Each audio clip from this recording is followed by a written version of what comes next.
Hey, you guys, I've tried to record this a couple times tonight, and I think, God is telling me to calm down. Excuse me, choose my words carefully, not come across as a total freak who's losing her mind. We had a great weekend. We got to stay with our friend Chad. He's been my friend for 30 plus years, and Travis actually knows him too from when we knew each other many, many years ago. So they hadn't seen each other in 30 years. So anyway, amazing weekend. Just in the middle of the woods, on a lake, across the street from a spring in Central Florida, 1 hour from a beach on one side of the state, same thing on the other side, maybe an hour and a half to the Gulf. Anyway, Chad's sister has this beautiful little studio apartment that they had created. It's never been rented. And it's gorgeous. And it's safe. And we're going to rent it. And we're only going to be out here for 3 more weeks. I think the part of where I said I'm getting riled up, I need to choose my words better, calm down. We are not willing to put ourselves out here anymore. And especially when you go for a few days break and realize how much safer you feel, that you have peace in your heart, that you're breathing fresh air, you're not holding your breath because the fear is not there. We're not going to do it. And crazily, what I wanted to get across was, truck stop people are doing their best. The truck stops are clean. Some could be better, you know who you are, but mostly clean. But the general public won't stay out. And it's like, are these the bumpkins that have nothing else to do but go get a Slurpee? I don't understand. There are no measures being taken in that way to isolate truckers who are distributing everything. I wouldn't know where to go buy a mask today if they told me I had to have them.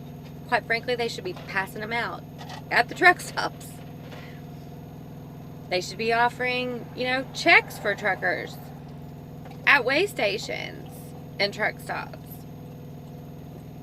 I've heard that in some states they're closing rest areas.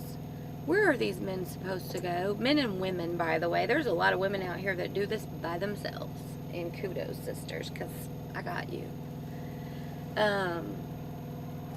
Basically, what I'm trying to get at is there are no special measures being taken to take care of your truckers who are distributing everything nationwide.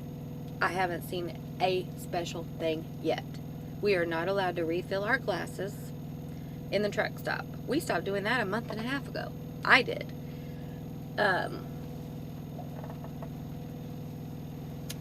They're not cooking hot dogs at all of them on the rolly things, but a lot of them are.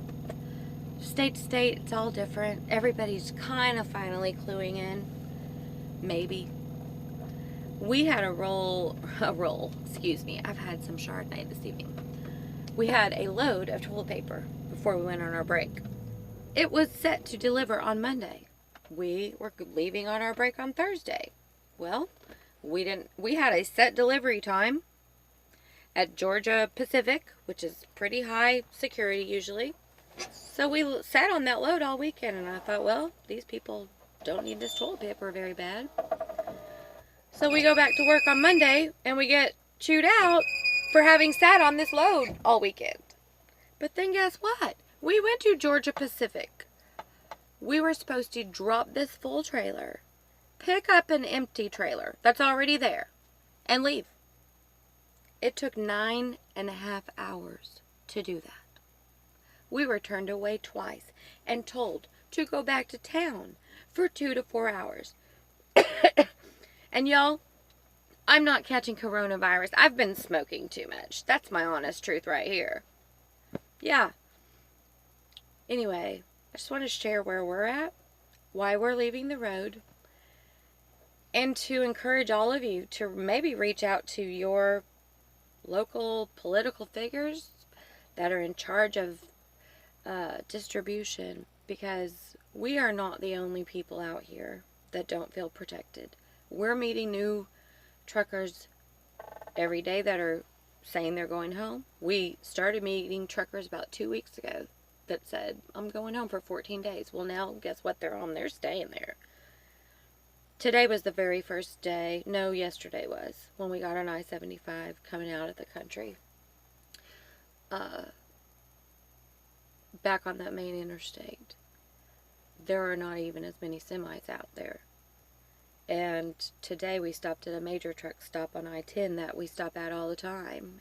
And there was nobody there in the middle of a Tuesday, trucker-wise. And I asked the lady inside, are you seeing a decline in truckers? And she said, yeah, just in the last few days.